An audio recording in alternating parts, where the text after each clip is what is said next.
প্রাথমিক বিদ্যালয়টি, সেখানে এবছরের এসএসসি পরীক্ষার ফলাফলে শতভাগ পরীক্ষার্থী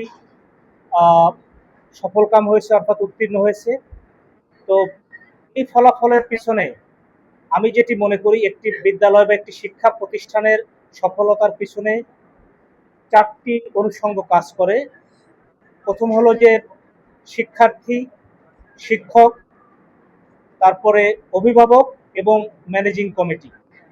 এই 4টি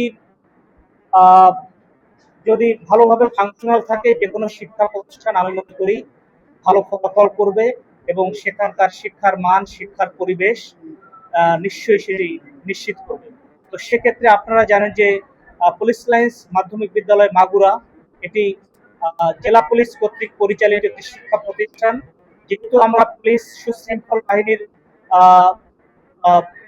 সুশৃঙ্খল বাহিনী হিসেবে আমরা পরিচিত বা পরিগণিত, সেক্ষেত্রে আমাদের মধ্যকার যে শিক্ষা প্রতিষ্ঠানগুলো আছে সেগুলোকে কিন্তু আমরা ওই শৃঙ্খলার আলোকেই পরিচালিত করতে চাই।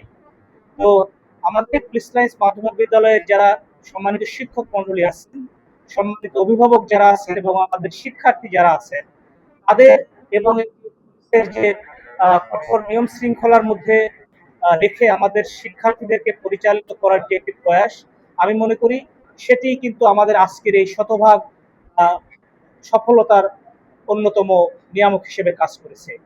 আর পাশাপাশি যেটি আমি বলতে চাই সেটি হলো যে আমাদের এই সুন্দর পরিবেশে এখানে শিক্ষাদান হয়ে থাকে, ছেলেমেয়েরা এখানে নিয়মিত স্কুলে আসে, এখানে শিক্ষার্থীরা আছেন, তাদের আমরা মোবাইল একেবারেই নিষিদ্ধ ক্লাসরুমে।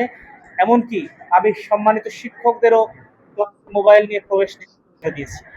ফলে এখানে একটি শিক্ষার সুন্দর পরিবেশ বিরাজমান। পাশাপাশি আমাদের এই শিক্ষা প্রতিষ্ঠান পরিচালনার ক্ষেত্রে আমার অতিরিক্ত পুলিশ সুপার শিবলিকেও আমি দায়িত্ব দিয়েছি, এখানকার ডিরেক্টর হিসেবে সে কাজ করছেন। অর্থাৎ আমাদের নিবিড় যে মনিটরিং, সেই নিবিড় মনিটরিংটা আছে।